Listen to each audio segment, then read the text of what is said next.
ربما النصراويون منقسمون حتى في وجهات النظر في الفترة الحالية. عندما يسمعون وجهة نظر من أحد ربما يقولون محسوب على الإدارة، الآخر محسوب ضد الإدارة. هناك رجل لا يمكن أن يقول النصراويون بأنه محسوب على أحد، هو الهداف الأسطوري ماجد عبد الله قائد النصر والمنتخب السعودي السابق. أرحب به، التحق بنا من الرياض. ماجد، أهلا بك، شكرا لحضورك، شكرا لاستجابتك للدعوة. أهلا وسهلا فيك وأهلا وسهلا بالمشاهدين. ماجد، خسارة كبيرة للنصر أمام الأخوية. قبل ما نبدأ في الحوار أبغى أسألك أنت، أكبر خسارة أنت تلقيتها كلاعب مع فريق النصر، مع النصر، إيش كانت؟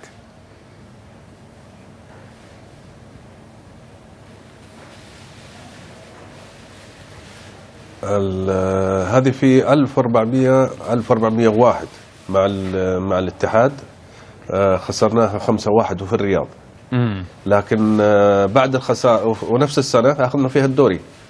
الخسارة صحيح مؤلمة بالنتيجة كبيرة، لكن الواحد يقدر يقف ثاني مرة، واستطعنا أن نقف وأخذنا الدوري في السنة هذه. طيب، ما هو مفهومك ماجد بعد 24 سنة في الملاعب؟ ما هو مفهومك كلاعب كرة قدم للخسائر الكبيرة بأرقام كبيرة؟ أنا بالنسبة لي الخسارة هي خسارة، سواء ب4 أهداف أو بهدف واحد، مهم مقبولة بالنسبة لي أنا، لكن في الأخير لابد أنك ترضخ لها. نعم. السؤال هنا طبعا ما في شك الخسارة الكبيرة بتوجع أكثر من الخسارة البسيطة. نعم. لكن الأهم من هذا كله أني كيف أقف ثاني مرة. لو أنا بقعد أفكر في الخسارة أني خسرت ب4 أو خسرت بهدف، خلاص حكون دائما مستمر قابل أي خسارة تجيني بعد كذا. لكن لا، هذه الخسارة تخليني أعالج نفسي، أفكر أنا إيش عملت، هل أنا كنت كويس، هل أنا كنت سيء. ما في مو عيب لما اللاعب يقول أنا والله ما كنت كويس في المباراة هذه، عشان يكون في المباراة اللي بعدها يكون بصورة طيبة، يطلع بصورة طيبة. طيب ماجد، الفريق اللي أمامنا اللي هو الآن خسران ب4-0 في دوري الأبطال الآسيوي هو نفس الفريق اللي يحمل لقب الدوري السعودي. أكيد هناك أسباب كانت هي العامل الرئيس أو عوامل متعددة خلت الفريق يتراجع لهالدرجة. خلينا نبدأ من البداية. بالنسبة لك أنت، وش أهم العوامل اللي بسببها تراجع الفريق؟ طبعا هو رقم واحد الاستعداد كان سيء، كان مدته قصيرة جدا. أنت عشان تلعب مباراة رسمية لابد أنك قضيت تقريبا ما بين 30 يوم إلى 35 يوم عشان تلعب مباراة رسمية. ماجد، تتكلم عن بداية الموسم، 17 يوم تتكلم استعداد بداية الموسم. أيوة، بداية الموسم. تفضل كمل. أي نعم، هي مهمة جدا للفريق. المعسكر لما اللاعب يحس انه معسكره كافي ومدته كافيه، هذاك الساعه يدخل الدوري بنفسيه مرتاحه. لكن اذا المعسكر مدته قليله والمعسكر ما كان مثالي، هذا ايضا يعطي انطباع سيء جوا نفس اللاعب. لو لاحظنا مثلا اول، بغض النظر عن النتيجه، لكن الاداء في الملعب مو ما هذا الفريق اللي يشوفه يقول هذا مو مستعد كويس. اداء كان سيء جدا، بطيء لعبهم، بطيء، في اخطاء كثيره. التمريرات هذه الان اللي قاعدين يعملوها في الخلف، تمريرات في الخلف اخطأوا منها اهداف كثيره. صحيح. احنا شفنا مباراه الاخويه الاخيره، خصوصا الشوط الاول، كذا تمريره في الخلف انفراديه للمنافس. صحيح. طيب، هذا فهذه الناحية الثانية أنا بالنسبة لي أنا ما في شك الإدارة في توفير الرواتب هذه قضية ثانية. نعم. لكن أنا أتكلم كرجل داخل الملعب.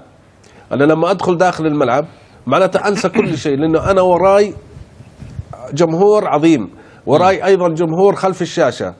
أنسى مشاكلي أنا خارج الملعب، ألعب للنادي هذا اللي أنا حبيته، وألعب أيضا للجماهير هذه. فلازم أؤدي بصورة جيدة، ما أحط هذا عذر أن أنا والله ما استلمت أو تأخر راتبي أن أنا نعم.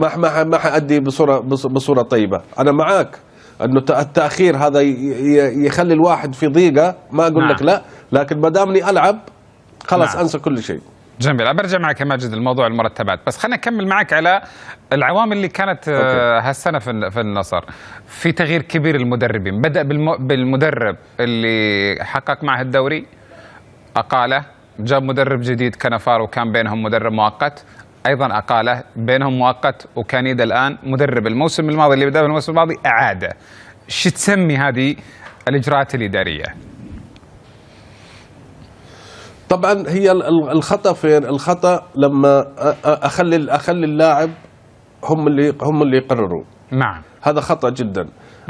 أنا بالنسبة لي لما أكون أنا واثق من مدرب معين خلاص أخليه موجود عندي، مع احترامي للعيبة، سواء اللعيبة الكبار أو اللعيبة الصغار، ما في داعي إني أدخل معاهم في خيارات مدرب أو مستقبل نادي. صحيح. هذه هي كانت المشكلة.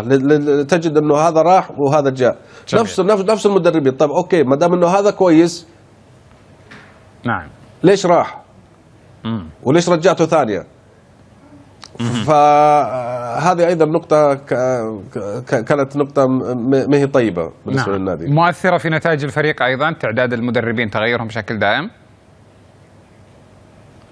هو أكيد طبعا تغيير المدربين هذه أيضا تعطي انطباع لدى اللاعب بعدم الاستقرار. نعم. اللاعب لو تجد المدرب عنده لعيبة معينين هم اللي يلعبون، لما يجي مدرب آخر تحصله يغير. صحيح. في بعض اللعيبة.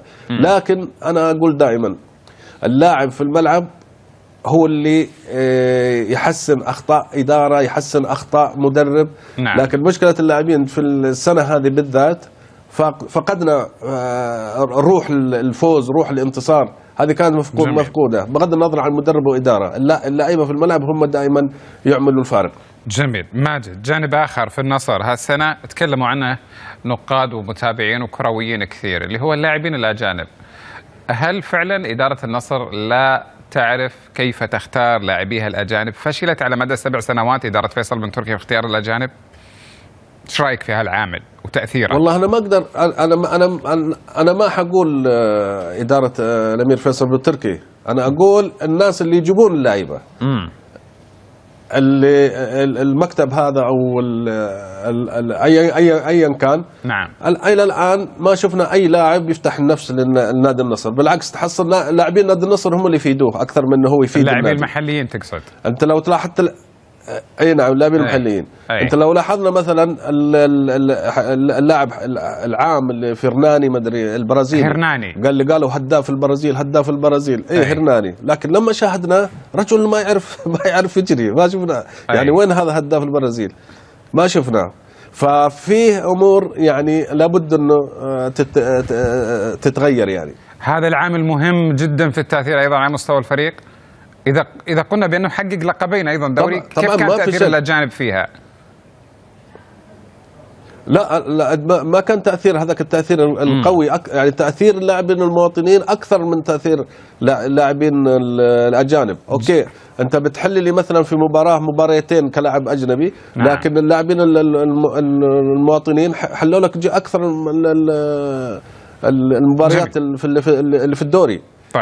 طيب ماجد، الحين تكلمنا عن، أنت قلت إعداد سيء، قلت تعاقب المدربين وتغيير المدربين، قلت تكلمت عن الرواتب والأمور المالية، تكلمت عن اللاعبين الأجانب. في عوامل أخرى أثرت في مستوى الفريق. القرارات الإدارية هل كان لها تأثير؟ أو كل ما ذكر هو قرارات إدارية؟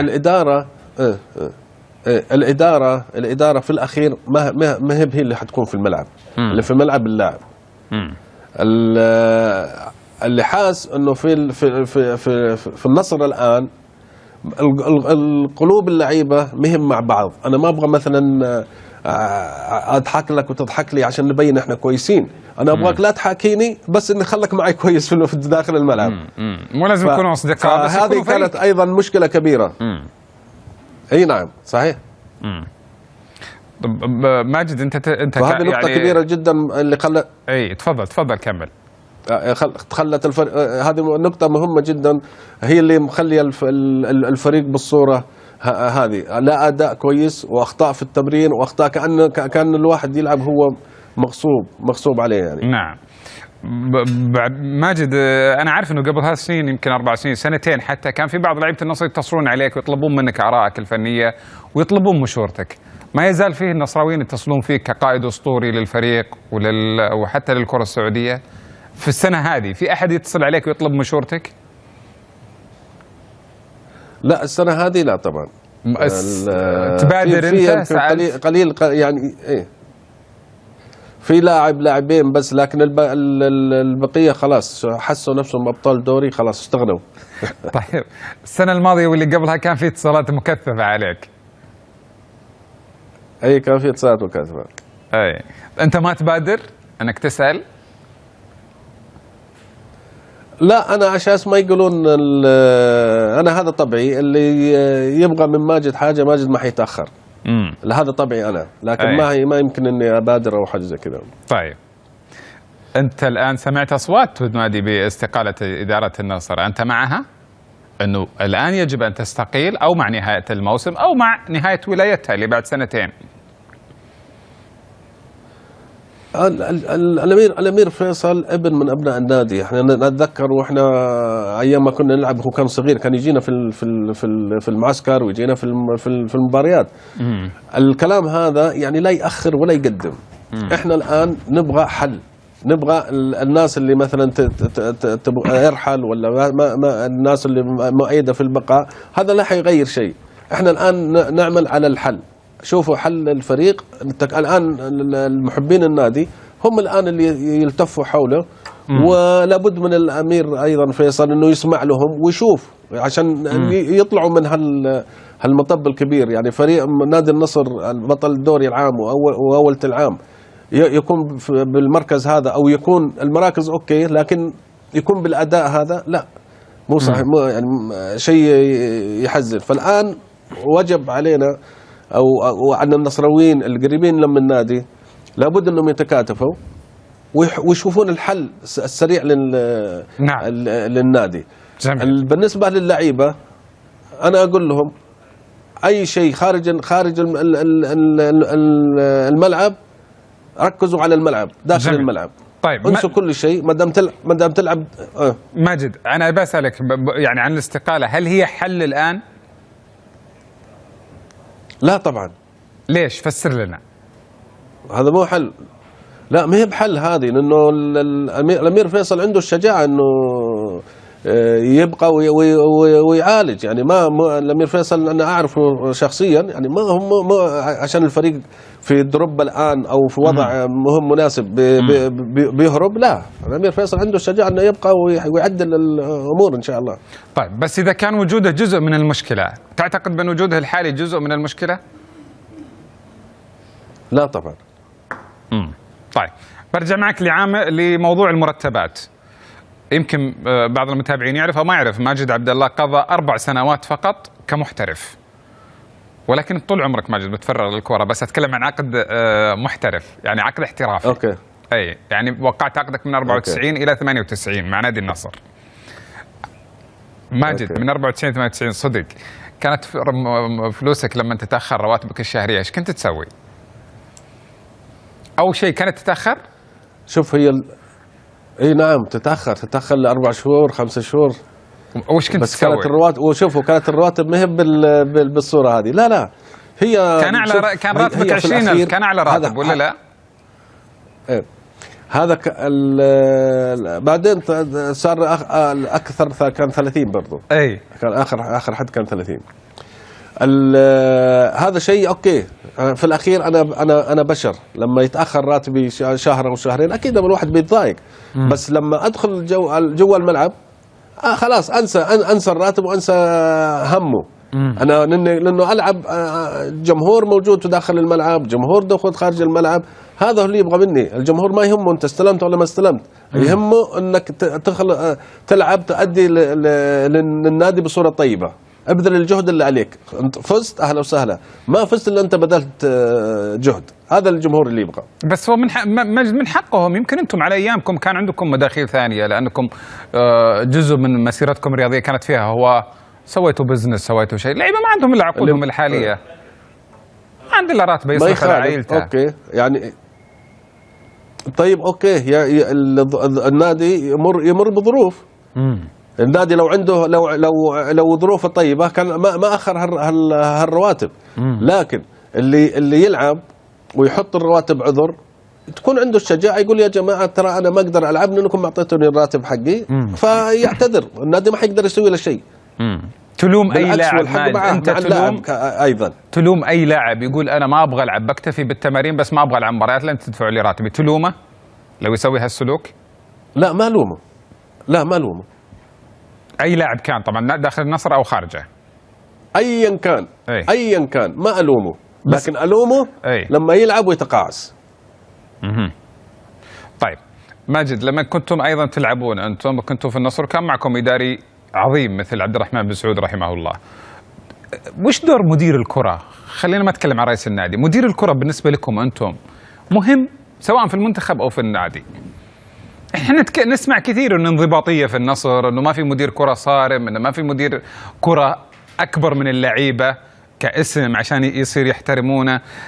هل مدير الكرة فعلا هو يوجب الانضباطية على أيامكم مثلا؟ أو في فلسفتك أنت ورؤيتك الإدارية؟ لا طبعا ما في شك. الإدارة اللي تعاقبت علينا مثلا في النادي أو في المنتخب كلها لها تقدير نقدرها ونحترمها، لكن الأهم حاجة إحنا كلاعيبة عندنا هالشعور، عندنا الانضباط، عندنا القيادة، عندنا كأنه احنا كل واحد كأنه مدير فريق. مدير فريق هي المدير الفريق هو حلقة وصل بس. لكن إذا الفجوة ما صار فيه تقدير، ما صار فيه احترام سواء المدير الفريق لاعب او غير لاعب، لابد ان يكون فيه التقدير والاحترام هذا بينهم. لكن احنا كلاعيبه كان عندنا هذا الشعور، كنا احنا مسؤولين، احنا لاعبين وبس، كنا احنا ايضا مسؤولين. فاذا حصلت ايام الامير عبد الرحمن الله يرحمه كان تحصل فيه بعض المشاكل وكل شيء، احنا كلاعيبه نحلها يمكن مدير الفريق ما يدري. فاللعيبه لما تكون على قلب واحد وعلى هدف واحد تحل لك امور كثيره. جميل. طيب فريق الآن في المركز الثامن، المشاكل تحاصرة من كل مكان، مالية، فنية، إدارية، جماهيرية. ايش الحل اللي أنت تقدمه للنصراويين، إدارة ولاعبين وجماهير على حد سواء؟ هو الجمهور ما في شك انه يبغى يشوف فريقه دائما بصوره طيبه. هو ما عليه من المشاكل هذه، لكن المشاكل الاداريه لابد الاداره تجتمع بالناس الداعمين للنادي، يدعون في جلسه ويناقشوا الامور كلها ويوفروا المبالغ هذه، لانه هذا هو الهدف الاساسي من الاداره واعضاء الشرف. اما اللعيبه، كل لاعب هو وضميره، يعني لا يحط العذر في لاعب اخر، لا كل لاعب يصير ضميره هو الحكم. هل انا اديت او ما اديت؟ يعني لا ينظر انه مثلا هذا تاخر عليه رواتبي او حاجه، لا هو ضميره هو الحكم. اللاعب اللي يؤدي خلاص ما حد يقدر يقول لك شيء. لكن اغلب المباريات او كلها ما كان في اداء، حتى المباريات اللي نكسبها نفس الشيء، ما يكون الاداء المرضي يعني. الجماهير ماجد ايضا منقسمه؟ لا الجمهور انا ما الومه، هو دائما الجمهور محب. لما يشوف الحبيب التعبان يبغى يدور اي شيء، يصرخ يصرخ يعاتب، يبغى يكون دائما بصوره طيبه. لكن هو ما بيده حل صحيح، لانه هو بعيد صحيح. يتفرج على لكن الحل في الناس اللي عند النادي، اللي جوا النادي، الناس القريبين، الناس الداعمين، الناس اللي محبين النادي، هذول هم اللي يقدرون يغيرون من صورة الفريق إن شاء الله. جميل. بختم معك ماجد بسؤال ما له علاقة بالموضوع. في أحد جس نبض ماجد عبد الله وقال له أنك ممكن تكون رئيس للنادي بعد الأمير فيصل بن تركي، عندك رغبة ولا ما عندك؟ أحد سألك هالسؤال؟ لا، هذه سألني إياه في المؤتمر. لا أتكلم عن شخصيات نصراوية. تم سؤالك أنه عندك الرغبة من شخصيات جسوا نبضك؟ لا ما حصل الشيء هذا. عندك أنت الرغبة؟ فكرت؟ جت في بالك هالفكرة؟ مستقبلا ما تدري. المستقبلا ما تدري، كل شيء جايز. أي بس الآن؟ لا الآن لا، ما عندي يعني. الآن شوف، الآن أقول لك لا. لو تبغى إجابة مني أنا بقول لك لا، لكن ما تدري إيش بيصير بعدين. نعم، أرجو لك التوفيق. ماجد عبد الله، سعيد دائما بمحاورتك على مدى هذه السنوات. الهداف الأسطوري للكرة السعودية ولنادي النصر، رمز من رموز الكرة العربية والآسيوية. ماجد أحمد عبد الله، جزء من ذاكرة الناس. شكرا جزيلا لك.